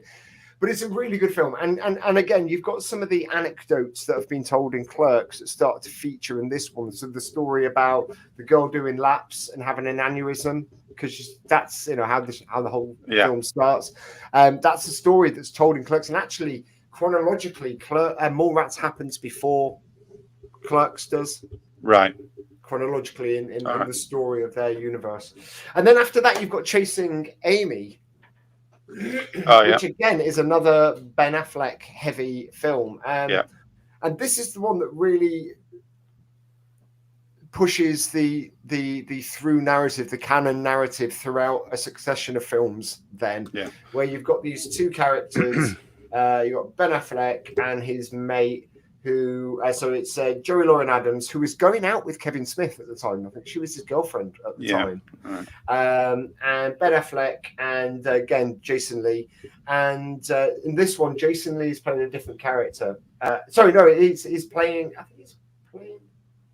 Actually, I can't remember who Jason Lee plays in this, but basically, it's all about these two guys who are writing a comic book strip about Blunt Man and Chronic, and basically they used to buy weed from these two stoner guys outside the quickie stop, which was Jay, Silent Bob, and Jason and Jay, and they created this character, the superhero characters, Blunt Man and Chronic. And in this, it's all about it's about this relationship that Ben Affleck's character has with Joey Lauren Adams, who's gay, and he falls in love with her, and it's about how that kind of relationship sort of fractures the relationship that he has with his writing partner. It's just a really... So I like this film. I think it's great. It's a really good film. It's probably the most at that point is the most mainstream film that he's made. Yeah, I think it's the most. I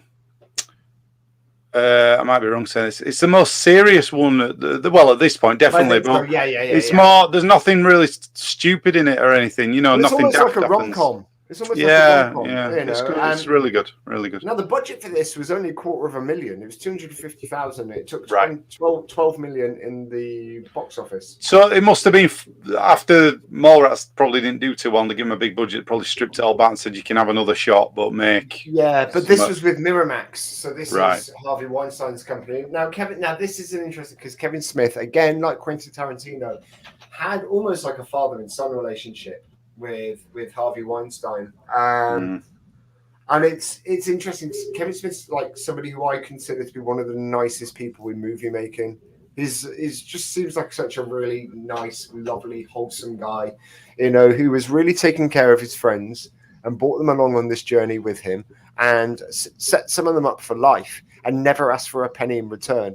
You know, and I just think, you know, it's interesting.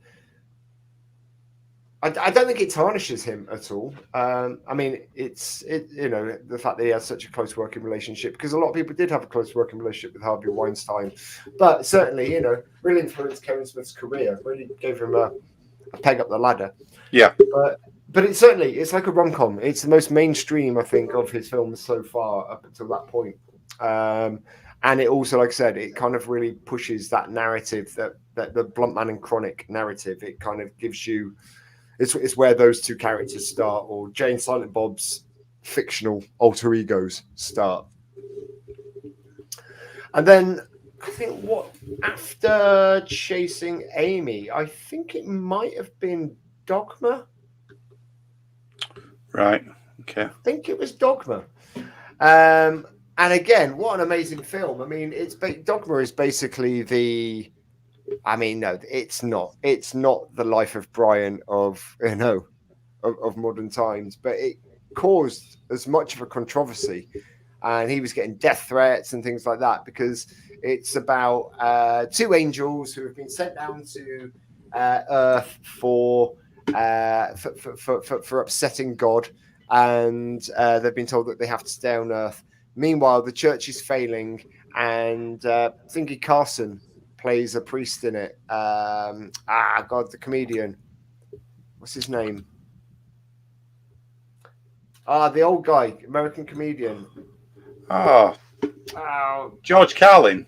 That's it, Carlin, not Carson. Yeah, George Carlin plays the priest in it. And basically, what they're trying to do is they're trying to make religion cool again. So they do away with the boring, depressing, sort of morbid Jesus on a crucifix, and they come up with the Buddy Christ, and it's like this Disney-fied cartoon statue.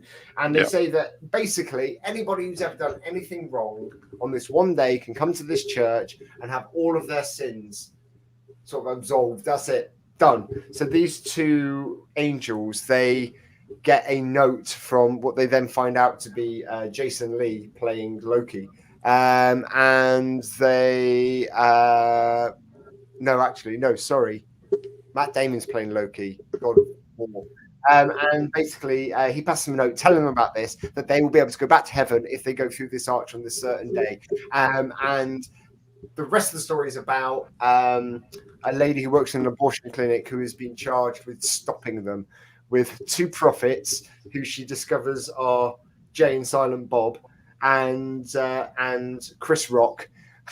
and they have to go and stop these guys from getting through, because basically the whole point is God is infallible. So if these guys are able to pass through this arch, it will undo the whole of creation, because it will prove that God is indeed fallible.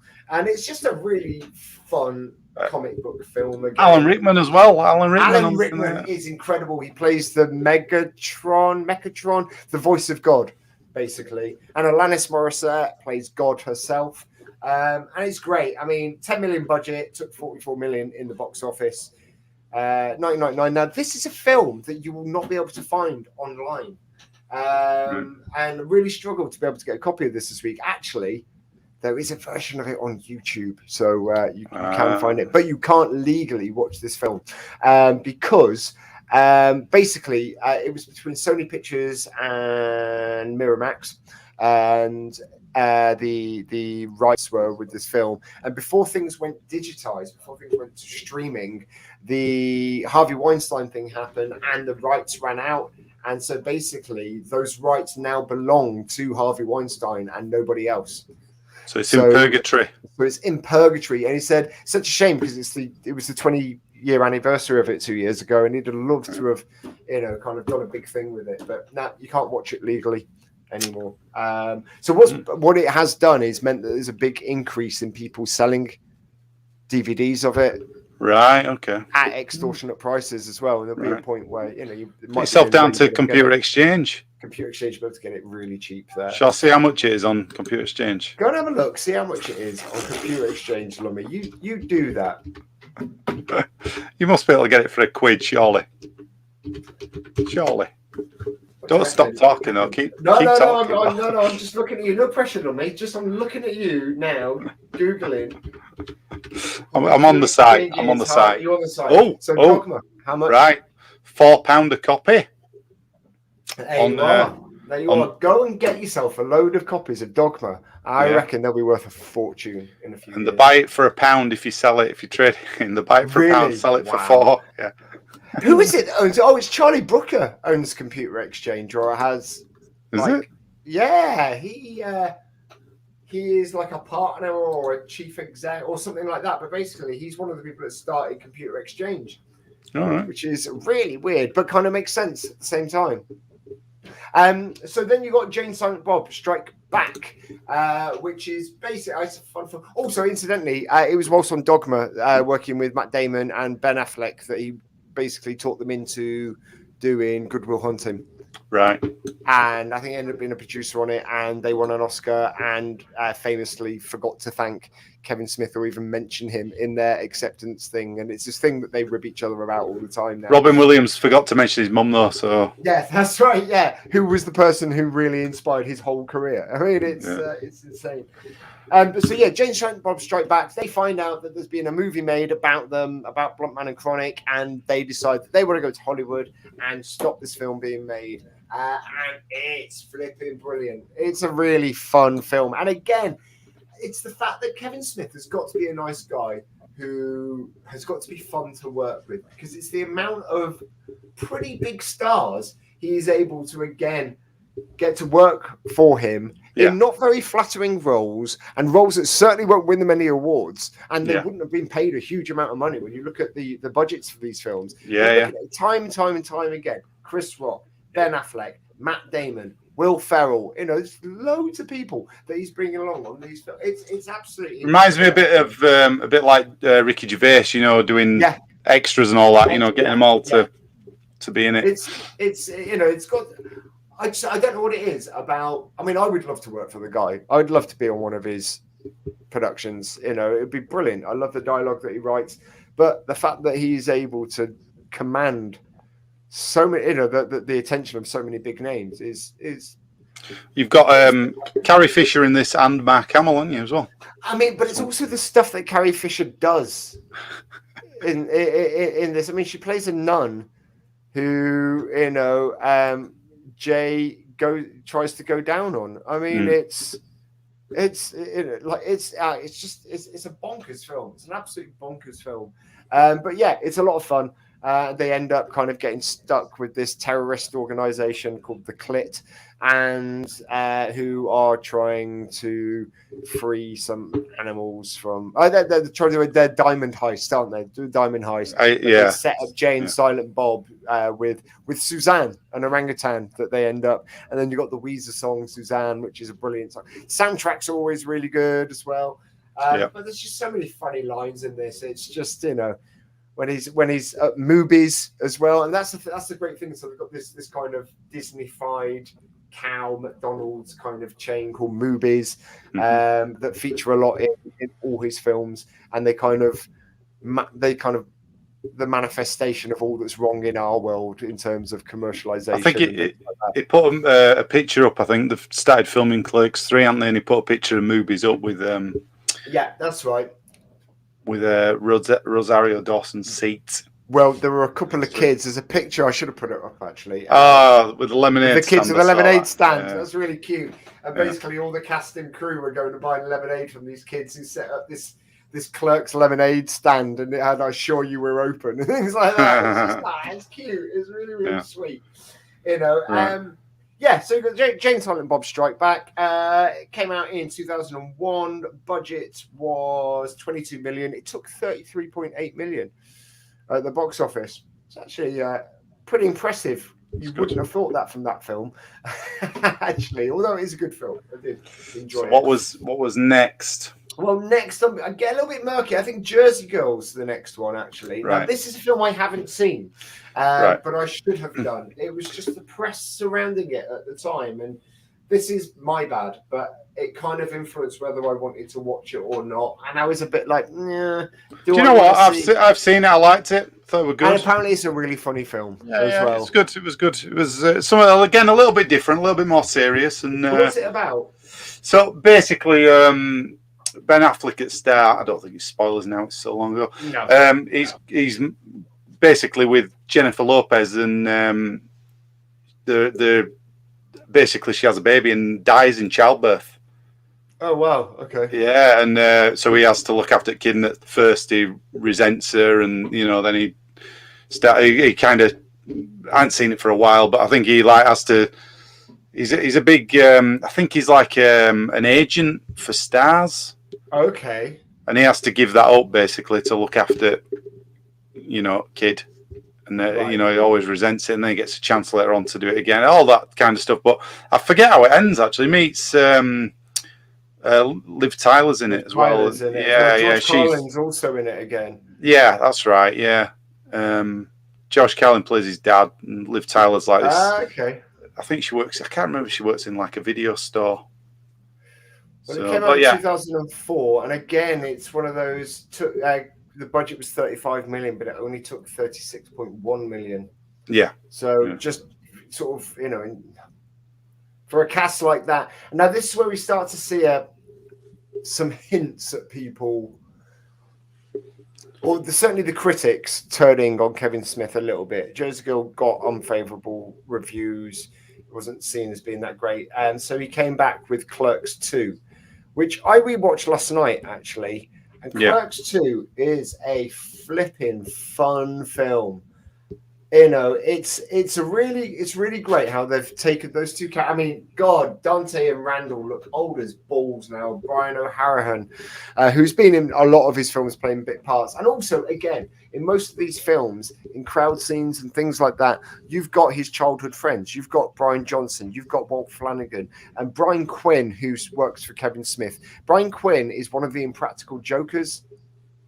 In America. Okay. Yeah. And basically, he got a job working for Kevin Smith because he went into. So Kevin Smith owns a comic book store called The Secret Stash in Red Bank in Jersey, where he put his friend Walt Flanagan in as the manager because he's like, nobody knows comic books like Walt. And basically, Brian Quinn, like this, like upstart, sort of spunky upstart, cocky geek, went into the store and started berating one of the clerks behind the store. And like basically in order to try and get a job with Kevin Smith, and he made Kevin Smith laugh so much that Kevin Smith ended up giving him some work, doing some stuff on the website and things like that. And now he ended up just being involved in loads of the productions. He started his own improv group up with Sal Volcano and those guys, and that's how Impractical Jokers, got to where it is. But again, he's bringing people along with him, on his career. So Clerks 2, what they've done with the two characters, with Randall and Dante, is the quick store has burnt down, and they've both worked there for over 10 years, and now they've got a job working in movies, flipping burgers. And Dante has found the love of his life, the perfect girl, who wouldn't have looked at him twice when he was at high school. But suddenly, now that she's realised that the guys that she would like would have been jerks, and she could have completely control this guy Dante and get away with doing whatever she wanted. And they're moving to Florida, and his life is not going to be his own anymore.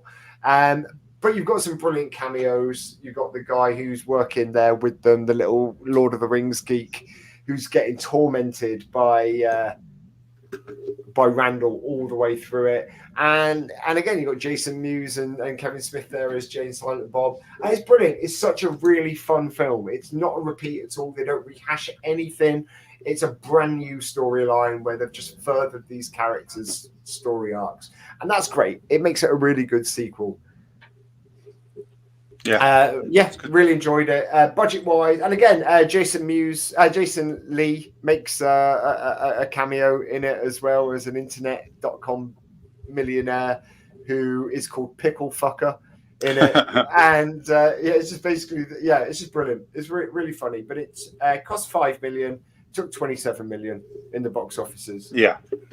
Great, done really, really well. So then after Clerks 2, which was 2006, I think after Clerks 2, you've got Cop Out. Now, this is a film I haven't seen, but it's certainly where Kevin Smith's love for working in Hollywood took a bit of a nosedive. Yeah, apparently Bruce Willis was such a twat to work with that he never wanted to work with him again.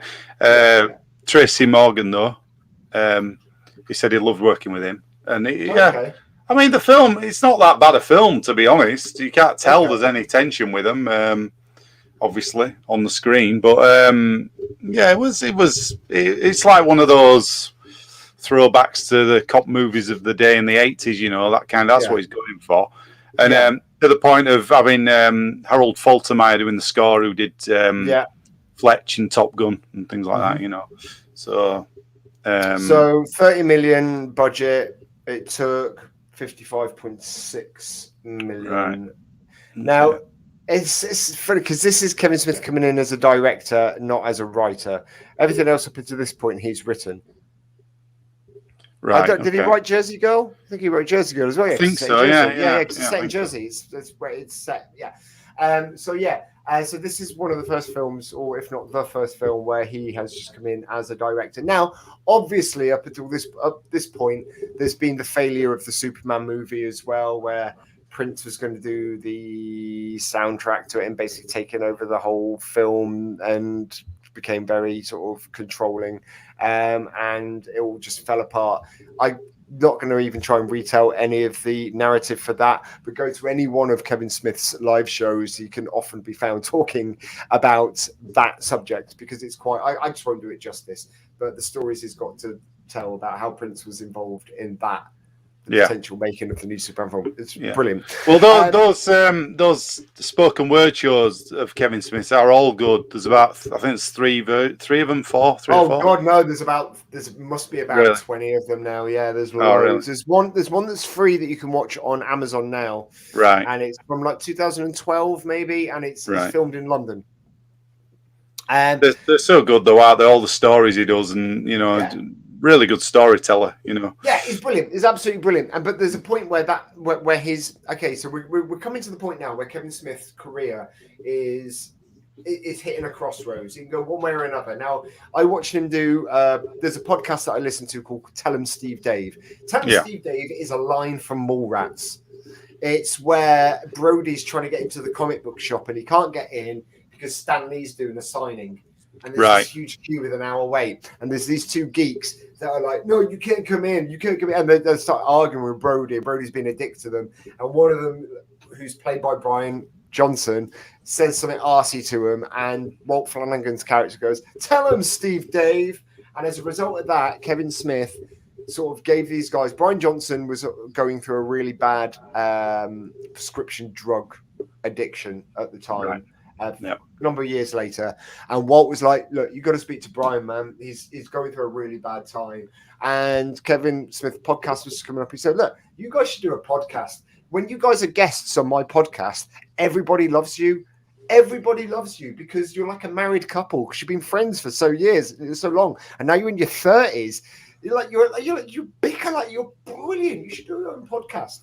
And he set it all up for them. And he said, right, and you should call it Tell 'em Steve Dave. That line from Mallrats is and so they do this podcast now as well. And so they did a crossover podcast with Kevin Smith, a 3-parter this year. And they talk about all of this. And it's at this point where Kevin Smith talks about the fact that his career hit a crossroads around Cop Out and around Zack and Miri Make a Porno. Okay. In fact, maybe we should go on to Zack and Miri Make a Porno, actually. Which was in 2008. Sorry, so this was before Cop Out. Right. Now this was supposed to be his big Hollywood blockbuster. I mean, you look at the cast that he's got. It's brilliant. You've got Seth Rogen there, and it's a really funny film. It's a really fucking. I don't know if you've seen it, Lumb. I've seen it once, but I can't remember much. It's a brilliant film. It's about two friends who can't pay their rent, and they decide that they're going to make a porno. And they're going to sell it. And they work in like a Starbucks kind of place. And that's where they try and film it. And it's a really stupid, funny film, but it bombed and the critics hated it. It cost 24 million. It took 42 million, which isn't bad, but it's not the film. But it was like a Kevin Smith. You either like Kevin Smith's style of humor or you don't. It's quite divisive. Now, if you do, you love it. But if you don't, you probably hate it. And that's what happened with this film. And so he had such an awful time with the press and the critics. They all turned on him. Studios started turning on him a little bit. And he nearly gave up Hollywood. He was like, fuck it. I'm just going to do my live shows. I'm just going to do my podcasts. That's all I want to do. I can control that shit. That's all I'm going to do. Fuck all those guys. I don't want anything to do with any of them. Fuck them. And he started smoking weed again. And that's when he started getting back into smoking weed. And and now I disagree with him, but he attributes that to his successes from then on in, the ideas that he came up with. He said at that point, I was in a point where I would have done anything to get back into favor with Hollywood. Right. I would have done anything. And those guys who will do anything are assholes and they'll step on everyone. But because I started smoking weed again, I'm not condoning, this is just his version of events. Because I started doing that. I started thinking about Brian having trouble, financially. I started thinking about all these other things, and then all these other ideas came to me. That's how I got back into the podcasting more, doing the live shows. You watch me, I'm way more relaxed doing those live shows and way chattier than I used to be. And that's where we got the idea for doing Red State as well, right, which is the next film, at which point it's the Westboro Baptist Church have become infamous across the world for picketing the funerals of dead soldiers with their horrific signs, which are disparaging towards gay people. And Louis Theroux did a series of visits with them. We watched them last night, actually. So Kevin Smith has got a dialogue with the Phelps Roper family at this point, who are the head of the Westboro Baptist Church. And he's got a dialogue with Megan Phelps and who's the daughter who's since left, and not Vanessa Phelps. Oh no, not Vanessa Phelps. Yeah, no, Matthew Phelps. He's a swimmer. I can't remember her name, but she's a lawyer, and she was the daughter of Fred Phelps, the guy who ran the church, who's dead now. He had this dialogue with her, and she was calling him in. She was picketing his films, things like that, and she was calling him a fag enabler. Right. Now Kevin Smith's brother is gay, so Kevin Smith's brother is like, that's so cool. That means you're helping gay people have sex. You're a legend in the gay community, so they're making light of it.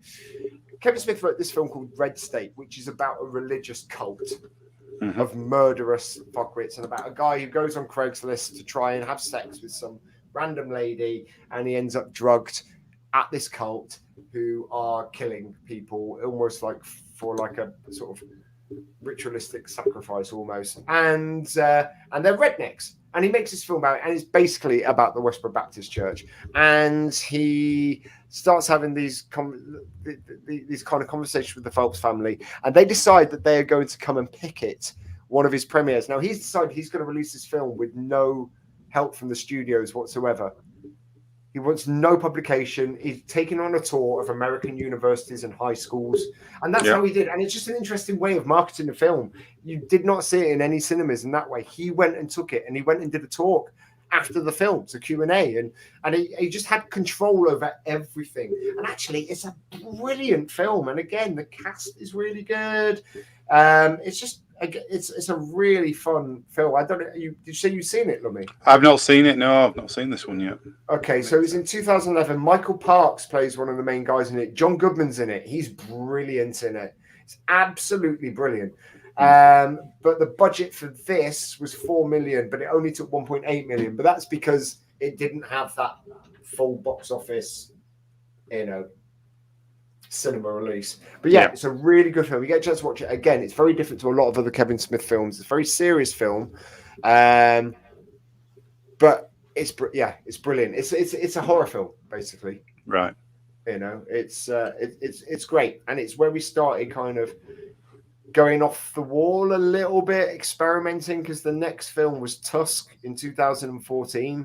And I don't know if you've seen this one. Yeah, I've seen this one, yeah. So what did you think of Tusk? Because I fell asleep halfway through it. I thought it were a bit weird, actually. a bit of an odd Johnny one. Depp's in it, isn't he? Yeah, and he plays this, like, weird character. It's a very strange film. Again, I can't remember really a lot about it.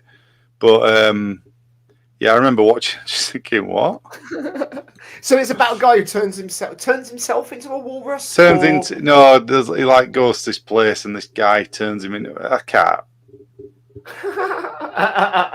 Yeah. It was one of those where you think, all right, fair enough. How much did this make? Okay, so this cost $3 million and it took $1.9 million. So the special effects in it were pretty good, though. I seem to remember it. It's like, I'd have thought, to be honest, there'd have been more than $3 million worth of special effects in that. Yeah. So, but no, not a good film. I fell asleep through it. This is the thing. I mean, I like Kevin Smith, but I can also. It doesn't mean that he gets a free pass on everything. I think Kevin Smith is brilliant. He's brilliant. On the whole, I love his films, and I'm a fan of him as a person and his body of work. But does that mean I like everything he's done? Not at all. No. Of course, it's again, he's not infallible. Is there any actor or anything that you do think that Is there any actor where you think every film they've done I like? I can't think of one. I don't think. I mean, there was a point when Jason Lee was one of my favorite actors, actually. Right. And I don't Alvin and the Chipmunks. Oh, I haven't seen it. Is he in Alvin and the Chipmunks? Is he? Haven't seen it. Okay, so yeah, no, probably not then. No, I mean everyone's made done some stuff. turkeys, haven't they? Yeah, and people have done stuff as well. So people have obviously done projects that are more of a personal passion project rather than something that the audience is going to definitely love. But then it comes down to, I think, who you're making films for. Yeah. I just wondered. Yeah. But then All right. I think I can't think of any films he did between Tusk and Yoga Hosers, which is a film I haven't seen, but it's basically, from what I can gather, it's a bit like. Oh, hang on. When did the reboot come out? Actually, No, I think that were after. No, that was after, wasn't it? So Yoga Hosers, it's basically like Clerks, but with his daughter playing the lead role. So his daughter's called Harley Quinn. Obviously, he's a huge Batman fan, you know, and it's the lady on the left there. And yeah, I haven't seen this film, so I can't really talk much about it. I know Webby has, and I think, to quote Webby, he went, yeah. So make of that what you will. Yeah. But it cost $5 million and it took $38,784 That's at the box office. So it's a low return. Yeah. Oh, here we go. It is. Hey, Clerks with Nazi sausages. Awful. Brilliant. Thanks, Webby. Oh, little pickle. How you doing, buddy? It's nice to... have you finished your Lego off yet? You've finished your Lego. Can you send us any pictures of it? And then you've got, in 2019, you've got Jane Silent Bob reboot. Now, I know Webby really did not like this film. Yeah. Go on. You didn't like it either? I wasn't. I thought I missed the mark with this one. I just didn't like it. I don't know why. I loved it. Yeah. I really loved it. I loved it. Not that you guys didn't, obviously, but I liked the fact that it was a pastiche of a reboot. Yeah. And I get it. Webby's right. As he said, that just gives him an excuse to make exactly the same film and rehash. Yeah. Dude, don't worry about it, man. But as you can see, we need you. I think it basically, I think Webby's point with and I understand it with the reboot, is that it basically gave them license to rehash exactly the same film as they did with Jane Silent Bob Strike Back. But I don't think they did. I think the storyline with Kevin Smith's daughter playing Jay's daughter in it was just a really lovely little angle. I just didn't think it was very funny. I didn't find anything funny in it. It was, I like that one, the Strike Back. I thought it was great. Yeah. Some good cameos and everything. This one, I don't know. I think he wanted it to be like his, big swan song in a way, didn't he? Of all those kind of Jay and Silent Bob movies, and it just didn't seem to. I mean, with that convention bit at the end where it all just starts going all crazy, and then that's what they did. Chris Hemsworth. But they've got Kevin Smith in it as well, haven't they?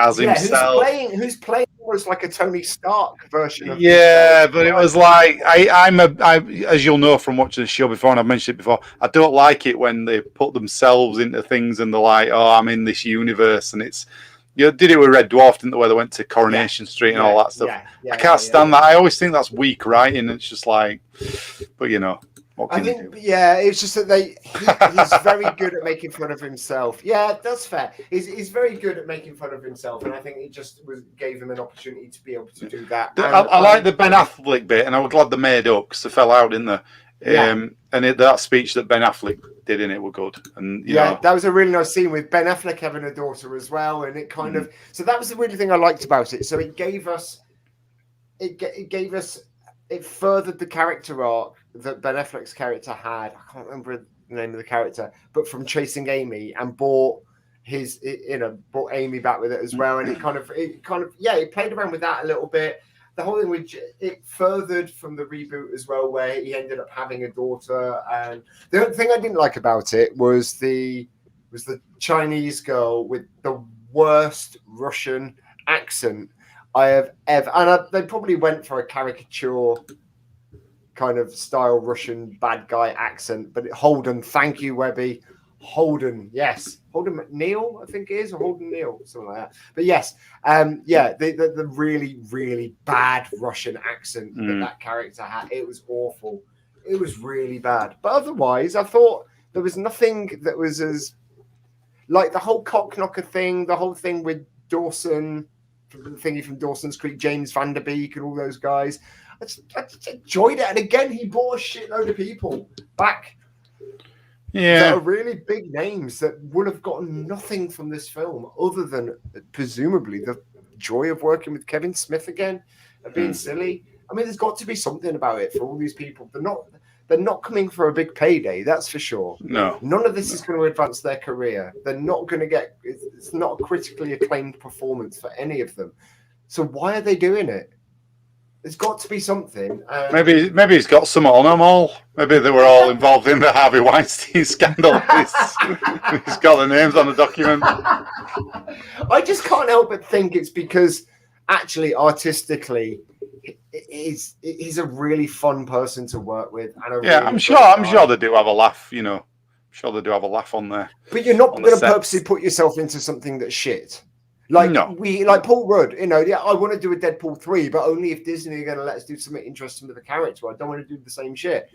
So there'll be points where people will turn down parts. It's not like Matt Damon and Ben Affleck and Chris Rock and George Carlin and all these people are short of job offers.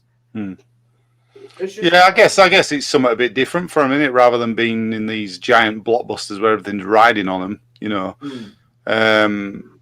That's very true as well. Yeah, it does take a lot of pressure off them because they're not the main character either. They're playing silly cameos, and they're playing these silly cameos of a character that they've already played 20 years ago or 15 years ago as well. And I guess there's something quite nice about building on those characters. Yeah.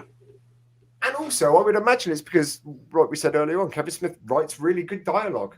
And as an actor, I would really like to have an opportunity to work with some Kevin Smith dialogue, and I can only imagine that it's probably the same for them.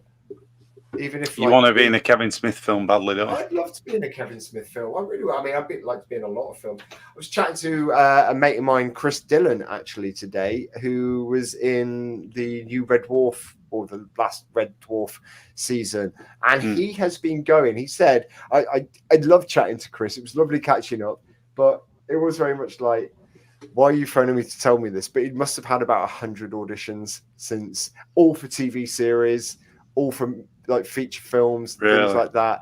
And basically, he's just finished filming one with Lee Francis. Do you mean ones he hadn't got? He's had that many? Yeah. Right. And but he got two. One he's just finished filming. He's doing some pickups on. And another one he's filming a drama series that's been filmed in Hull, where he's one of the main characters, and he was saying he'd love to come on the show and come and chat to us. I was thinking of the fact that he did Red Dwarf and things like that, and he's a big old geek, so it'd be interesting to. Cool. And he's been seen for like feature films in the US and stuff. So it's just one of those disgustingly handsome, really nice people. So you could talk to him about why you're not getting auditions and parts while he's on here. Yeah. It's because tell us how you did it. It's because I'm fugly and not a nice person, and he's beautiful and the nicest person in the world. I mean, that's got to be it. That's what I'm going to put it down to. We'll get him cancelled. Get him on. Also, so with the next film that's coming up, Kevin Smith, and as we said, they've started filming it now, is Clerks 3, where the storyline for this, because Kevin Smith, obviously, is a big guy, but he had a heart attack on stage a couple of years ago, that the cardiologists affectionately refer to as the widow maker. So he's very fortunate to actually be alive. And again, he puts his survival of that down to him smoking weed, because he was like, what? I'm having a heart attack. Oh, okay. Well, okay. And he said, normally it's the panic of having a heart attack that kills you when you have a heart attack.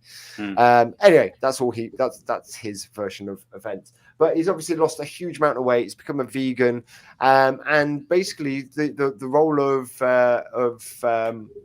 Dante in Clerks 3 is he has a heart attack. The stress gets too much for him, and he has to reevaluate his life. So again, looking like there's a bit of sort of semi-autobiographical kind of thinking with this one. Will you watch it? Yeah, give it a go. Did you watch Clerks 2? Yeah, so I saw it. Yeah. I think as a geek as well, Clerks 2 was brilliant because it had so many brilliant references. That whole thing with Randall being a massive Star Wars fan, the other guy, I can't remember his name, being a massive Lord of the Rings fan. And I mean, that whole scene where he's talking about his girlfriend and he's talking about Pillow Pants, the troll that lives in his girlfriend's vagina. And it's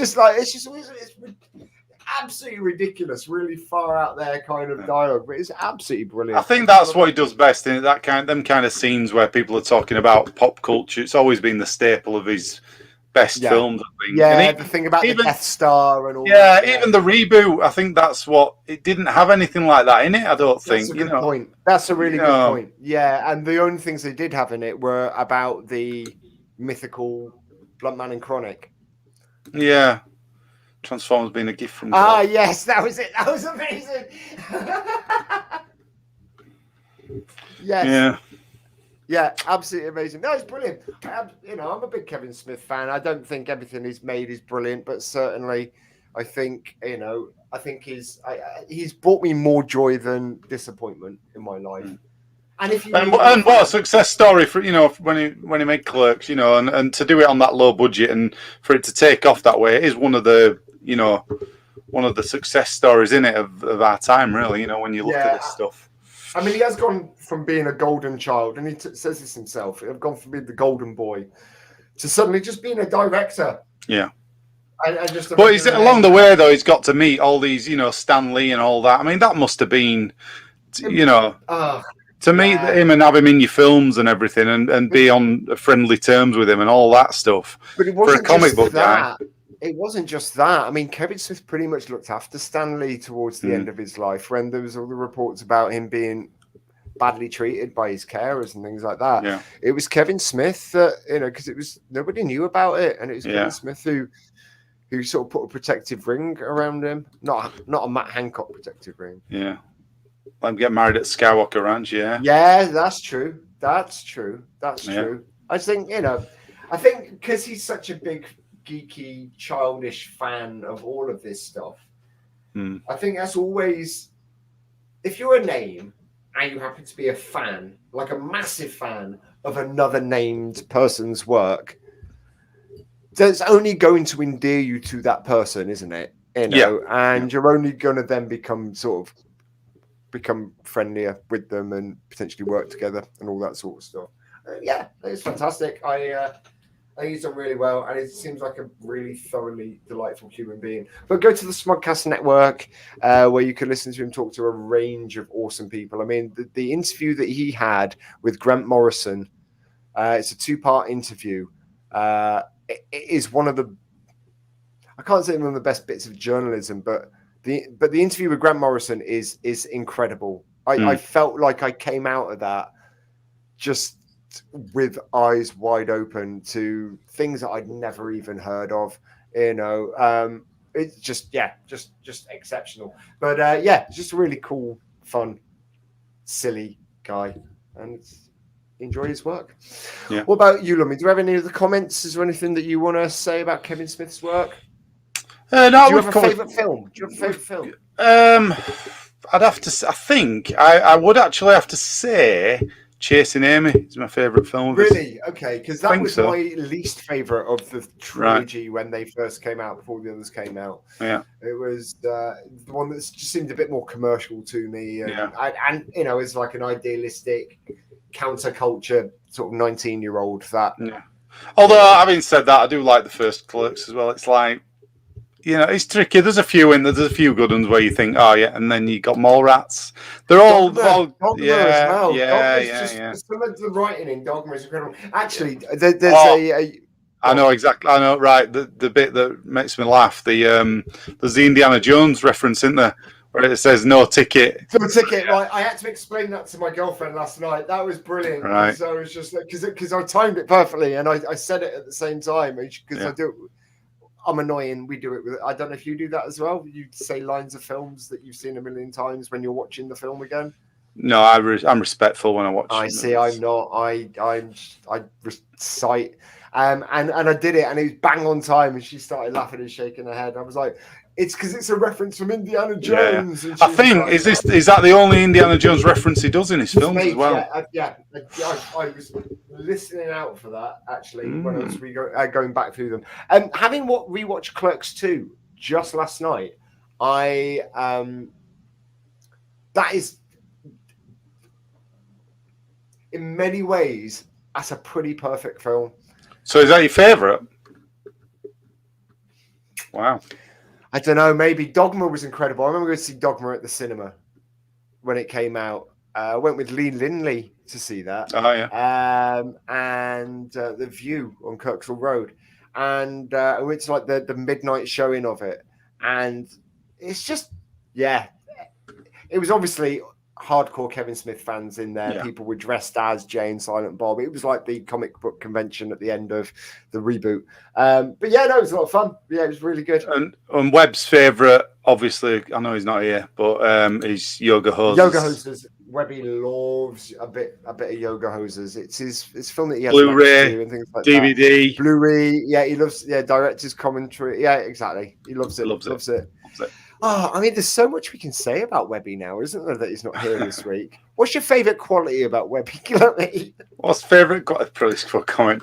I love it. Yeah, we told them, Webb. Don't worry, we've covered you. Right, you didn't want to miss out. Don't worry. We've got your back, buddy. We don't want to misrepresent. What's my favourite quality about Webb? Yeah, what's your favourite quality about Webby now? He's not here. Do you know? Okay, best and worst. What's your best and worst Webby quality? My best is that he's a true friend and he was always there for you. That's his best quality, isn't it? And then the worst is he gives too much. Oh, Lummy. Gives too much of himself. Oh, Lummy. Oh, Jesus. I can't. I agree. I'm gonna say what you're gonna say. Chasing Amy, is that your favourite? Or Klutz? Yeah, he's pretty much Chasing Amy is great. That's fair. That's fair. I think having rewatched a lot of them over the weekend, I hadn't given some of the later films the credit that actually they deserved. Clerks 2 and Strikes Back and Reboot and Dogma, all really good films. Really I need to watch. To be honest, it's made me realise I need to watch a few of these again. Because it's been a while.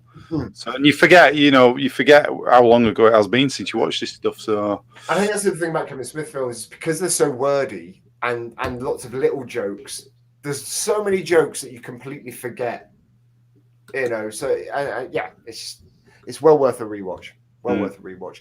Right, well, Lummy, I think that's about it for the show this week. Do you have any other comments before we wrap up? No, I think that's it. Webb's just joined in at the end there. Going on Box Office Radio this week? Tomorrow night, Box Office Radio, 8 o'clock. I've got music from the films of Jim Carrey, our old mate. Nice, fantastic. So, what's what was your favourite song that you put in there? Because you've got to have like a we've got Cuban Pete in there. We've got the Man on the Moon. Agent Man.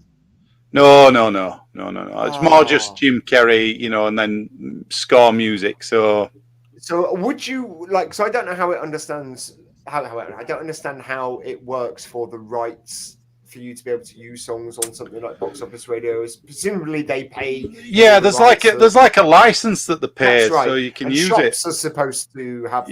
Regular corner shops are supposed to have those, like pubs and things like that. So. It has to be a commercially available music as well. You can't play like a bootleg or anything like that. Gotcha. So would the I Am the Walrus cover that he did on the Beatles number. I've got that on it. I've got that. Have you got it? That's such a great cover. Last song. That's going to be last song of the night. That right. It's a brilliant, tomorrow night. Brilliant. That brilliant on that album actually, it's that and it's Robin Williams. Yeah. And Come Together. Yeah, it's brilliant. It's absolutely brilliant. Really, really good. I love that album. It was brilliant. Liked it a lot. All right, so that's cool. So the music of Jim Carrey on Box Office Radio, and also I know you, but prequel, sequel this week. It's back. We're doing. You've got a special guest this week. We've got basically the Free Fringe, PBH Free Fringe up at the Edinburgh Festival. So they're doing online shows. So there's 3 prequel, sequel, requel shows going out every Monday night. Unfortunately, that's the only slot we've got. There's 3 every Monday, or no. 3, one every for 3 weeks, one every Monday. Okay, so this is the first one. First one was tonight, but you can watch it now. It'll have finished 9 o'clock. It's only an hour long as well, the show, so you could, it's on there. And tonight was on the show this week. It was the 3 Amigos for the film, and we had Natalie Smeaton, who we know from this show. We have Hannah Warman. Hannah is a lot of fun. Great comedian, singer, comedy songs, all that. Yeah. And then we had Nick Helm on it. Nick Helm, who was born in Finsbury Park, where I live, and then we went to the same university. Wow. What the fuck went wrong, Lummy? What went wrong, Lummy? Why has he done so well and I haven't, Lummy? Explain that to me. I don't know. Maybe he just went to the right audition or something. I don't know. Maybe he's just fucking funny. He's a really good talent. He's funny. We had a good time on the show. It was good. And where can people watch that? Over on Channel Lumb on YouTube? Channel Lumb, yeah. Channel Lumb, it's on there. Yeah, check it out. Prequel, sequel, requel. 3 Amigos. Fantastic. And we're going to be back next week. You have a slightly different Rich, because for the first time since we've been doing the show, I'm going to be coming to do the show directly from a place of work. I'm going to be coming rushing home on rush hour from the tube. I'm going to be a stressy, harassed bastard. Oh, are you going to make it back? I'll make it back in time. We finish rehearsals at 5:30, so I should be back by 6:30, which gives me a short amount of time. I'm going to be Webby next week, basically.